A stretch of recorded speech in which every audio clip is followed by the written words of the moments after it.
Hai semuanya, apa kabar? Sehat, sukses, bahagia selalu. Jangan lupa subscribe karena subscribe itu gratis dan bagikan channel ini agar kami dapat lebih berkembang dalam memberikan Anda berbagai informasi yang bermanfaat. Dan jangan lupa berikan jempolnya. Bagi Anda yang selama ini telah mendukung kami ucapkan terima kasih. Dan kami doakan Anda selalu mendapatkan kesehatan, rezeki, dan kebahagiaan yang melimpah.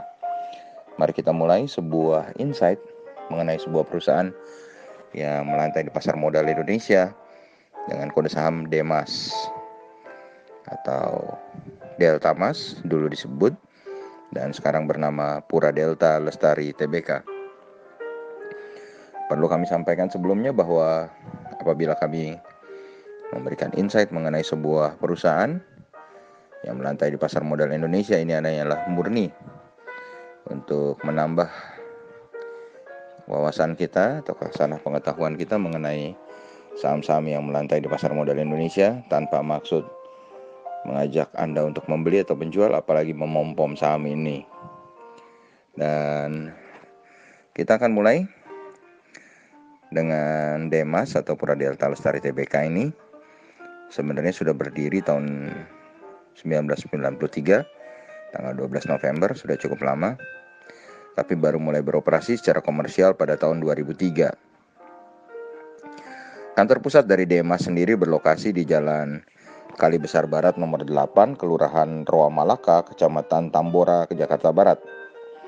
Sedangkan proyek dari DEMAS sendiri berlokasi di Kabupaten Bekasi, Jawa Barat.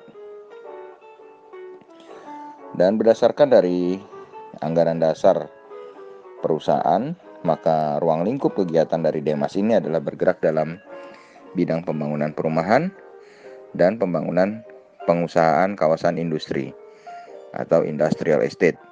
Kegiatan usaha dari DEMAS utamanya bergerak dalam bidang pembangunan perumahan dan fasilitas-fasilitasnya, rumah toko atau ruko, termasuk infrastruktur dan fasilitas-fasilitas pendukung lainnya, serta menjual dan menyewakan bangunan tersebut. Dan juga bidang pembangunan dan pengusahaan kawasan industri beserta fasilitas-fasilitas penunjangnya.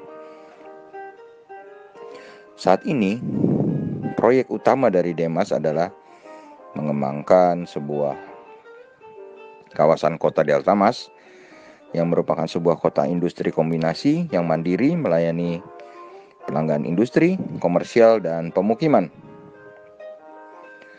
Dan kalau kita lihat di pasar modal Indonesia sendiri, maka DEMAS saat ini diperdagangkan dengan harga Rp214 dengan nilai pasar yang juga cukup besar, 10,31 triliun.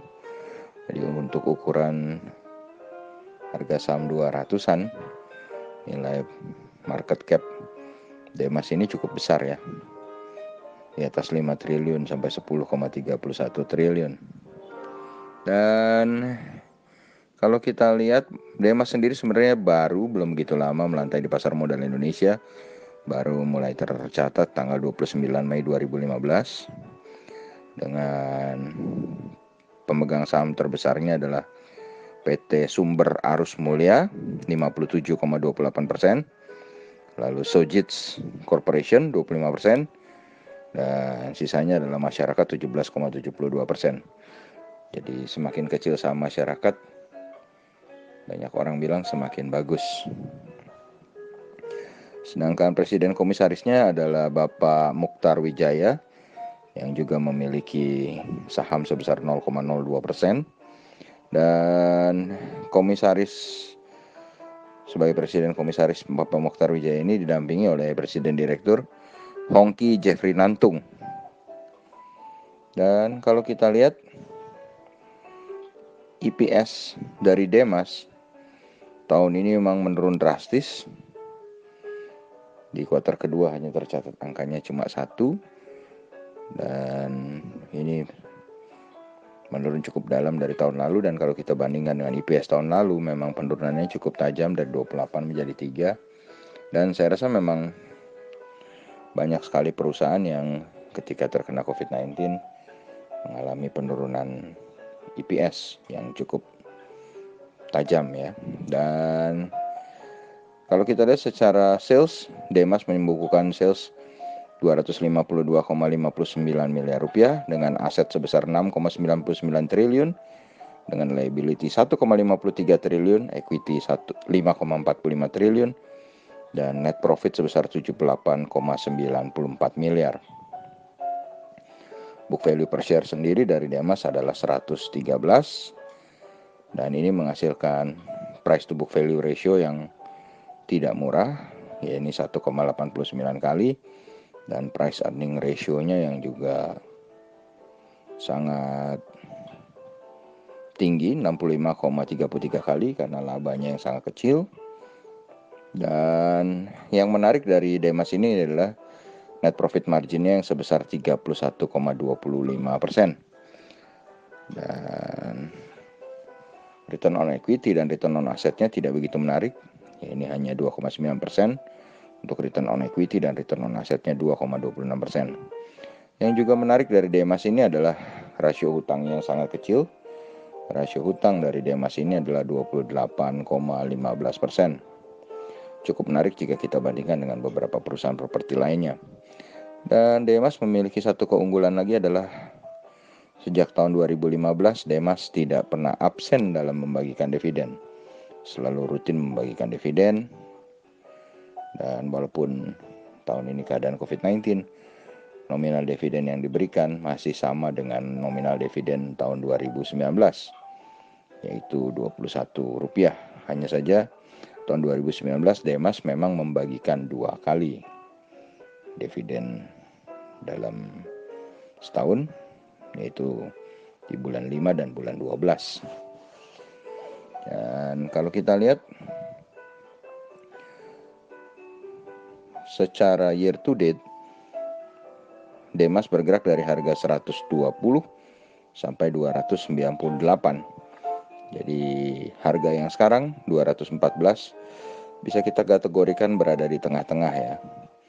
Sedangkan all time high dari Demas sendiri adalah di 356. Jadi kalau kita lihat dibandingkan all time high-nya yang 356 dan angka terbawahnya adalah 120, maka Demas saat ini masih cukup murah. Dan kalau kita lihat investor asing dalam 1 bulan terakhir mencatatkan total jual bersih atau net foreign sale sebesar 29,92 miliar rupiah di saham Demas ini. Dan secara year to date atau sejak awal tahun, investor asing mencatatkan jual bersih yang cukup besar 100,63 miliar rupiah.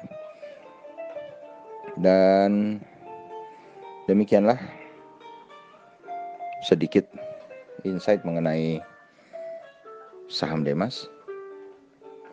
Bagaimana menurut Anda? Apakah Anda akan masukkannya dalam watchlist Anda? Kami serahkan kembali kepada Anda untuk menentukan. Tetap sehat, tetap semangat, maju terus dalam mencapai profit maksimal di pasar modal Indonesia. Dan jangan lupa untuk terus membuat trading plan, mengkalibrasinya, dan tetap harus selalu berusaha bahagia walau dalam keadaan apapun yang tidak begitu menguntungkan seperti sekarang. Sampai jumpa di berbagai insight dan informasi berikutnya yang diberikan oleh kami Sarakaya.id.